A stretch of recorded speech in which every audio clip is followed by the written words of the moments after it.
Hi, everyone. Welcome to our last lesson of remote learning for this semester. Woo! Crazy. So I apologize in advance that this video is a little bit long. There's kind of a lot to cover, but the good news is a lot of it should be review from past essays. So if you don't feel the need to watch the whole video and you just want to review the slides, that's totally fine. Or you can skip around and find the parts that are relevant to you. So we have three big things, big rocks today. We are going to write our frames, our conclusions, and then publish our essays in correct MLA format, including citations for all evidence. So we're going to go through some reminders for due dates and just what this week and next week look like. We're going to review the rubric for this essay, and then we're going to talk about frames, then conclusions, and then publishing. So due dates for the rest of the year. Monday, your final essay is due.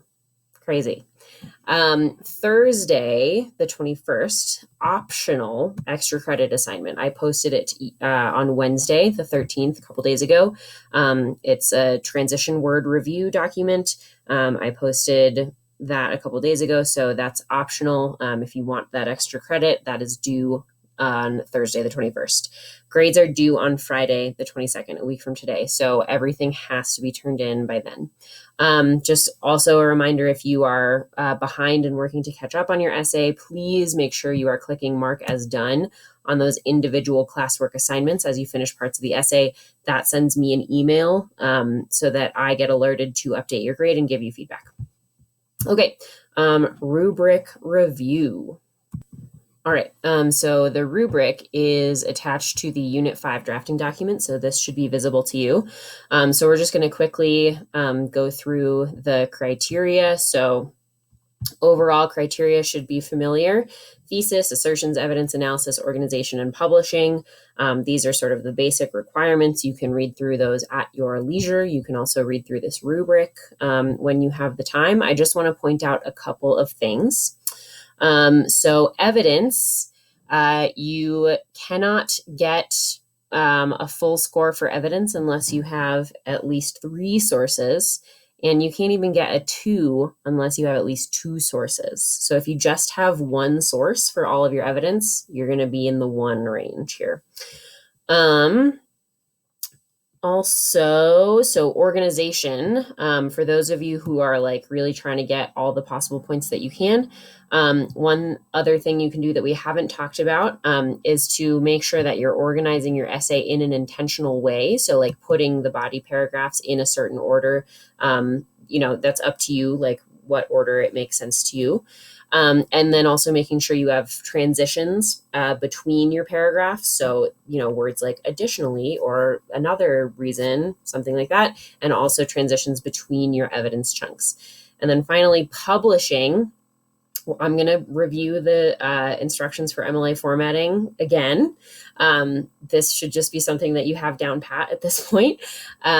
But anyway, so you cannot get a 3 unless all of your evidence has citations. So if you used evidence from a source that was not your own life, you need to tell what the source is.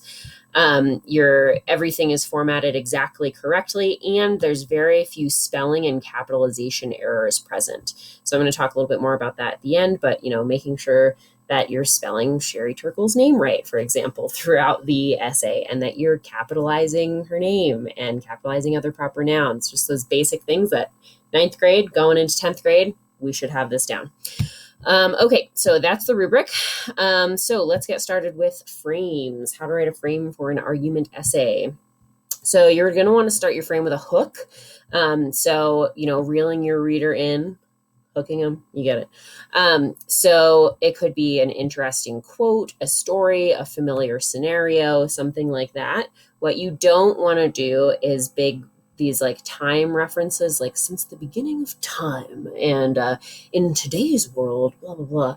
That's cliche. They're just overused. So don't do that. Also, don't do the Webster's Dictionary defines technology as blah, blah, blah, blah. Like, no, that is like, if you do that in a college essay, your professor will laugh you out of the room. Never do that. Okay, so start with a hook. and then introduce both sides of the argument. So who Sherry Turkle is, what she thinks, along with what people think who disagree with her. So no matter what side you're on, you have to introduce both sides.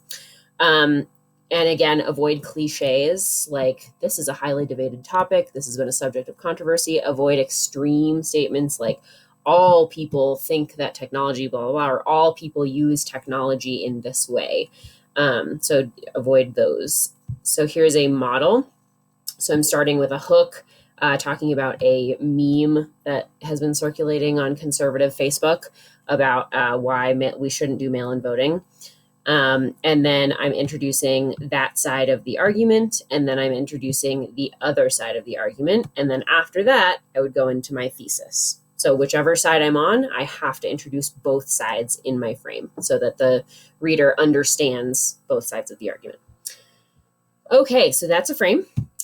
Conclusions. So first thing you want to do in your conclusion is review your thesis and assertions. So you're basically just reminding your reader what you have been arguing so that like it really sticks in their head. So summarize your thesis and assertions. Don't use exactly the same words. Do it in different words. And then that should only be 1 or 2 sentences. And then you want to leave your reader with a final thought. So some kind of like discussion of, why is this topic important, what it could mean in the future, some kind of final point on your side. An option is to tie it back to your frame to kind of pull your whole essay together. So what you don't want to do, and what I've seen a lot of, and I don't want you to do, is to end your conclusion with a question, and especially the question, what do you think? What should we use more technology or not? Like, don't do that. That's super cliche, like middle school. Don't do it. So an example of what you could do.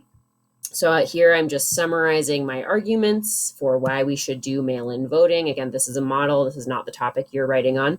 Summarizing my arguments. That's what, 1, 2, 3 sentences. And then I'm leaving my reader with a final thought. So I'm tying it back to that meme that I talked about in my frame, right? It is true that people stand in line to shop. So that was what the meme was talking about. But then I'm ending with, a final kind of point on my side saying why I think that's wrong. Okay, so that's conclusions. So finally, MLA formatting. So in this assignment, I posted the MLA formatting guide for you that has step-by-step instructions of exactly what you need to do to format your essay. I'm going to go through it here as well. So if you're someone who's really comfortable with MLA formatting, you can just stop here, go do it. You don't need to watch this. If you are someone who's maybe never finished an essay before or never done the MLA formatting, I encourage you to watch this and follow along as we go through the steps so that you can get it right. Okay, so I am going to first copy and paste my essay into the final draft document. So for the purposes of this example, I'm just going to use what I wrote for my frame and conclusion. We'll just call that my essay. So to copy, you want to highlight the whole paragraph, hit Control C, and then Control V to paste. And then I'm going to do the same thing with my conclusion. We'll just call this my second paragraph. Control C, Control V. So you have to do it paragraph by paragraph because otherwise the boxes will transfer over from the drafting document. You don't want the boxes. Okay, so first thing I am going to do is get rid of all the highlighting in here. Just make it all, no highlighting. Getting rid of that. Okay, next I'm going to write my title. So I'm just going to you can call it whatever you want. I'm going to call it mail-in voting. Yes. I'm going to highlight just my title, just the title, and I'm going to center the title. Don't center the rest of your essay. The rest of your essay should all be aligned to the left over here. Okay. Next, I am going to add my header. So I'm going to hit, before my title, I'm going to hit enter twice, And then I'm going back over to the left. My header should be on the left. I'm going to type my name. And then I'm going to type Ms. Hurt's name. So this is like student Grace, teacher Ms. Hurt. So instead of Grace Hurt, you would type your name. And then I'm going to type composition 9 and then enter one more time. And then I'm going to type today's date in this format, day first. So when you're turning in this essay, it'll be the 18th. So 18 May, comma, 2020. I know it's weird. The Modern Language Association just decided that is how dates should be formatted. So that is the way we do it. Okay, so my header is done. My title is done. What I'm going to do next is get this all in the right size and font. So to highlight your entire essay, you hit Control A. That highlights the entire thing. It has to be in Times New Roman. Yes, it has to be. Okay, if you picked a fancy font, sorry, get over it. Times New Roman. And then it has to be in size 12. And then I have to make it double spaced. So the double space thing is right here, line spacing. Going to hit double. So now my entire essay is in the correct font and size and double spaced. All right. Next thing I'm going to do, tab in all of my paragraphs. So I'm going to click right here before the very first word of my first paragraph. I'm hitting the tab button on my keyboard like that. In my next paragraph, I want it to be on the very next line. So I don't want any extra space in here.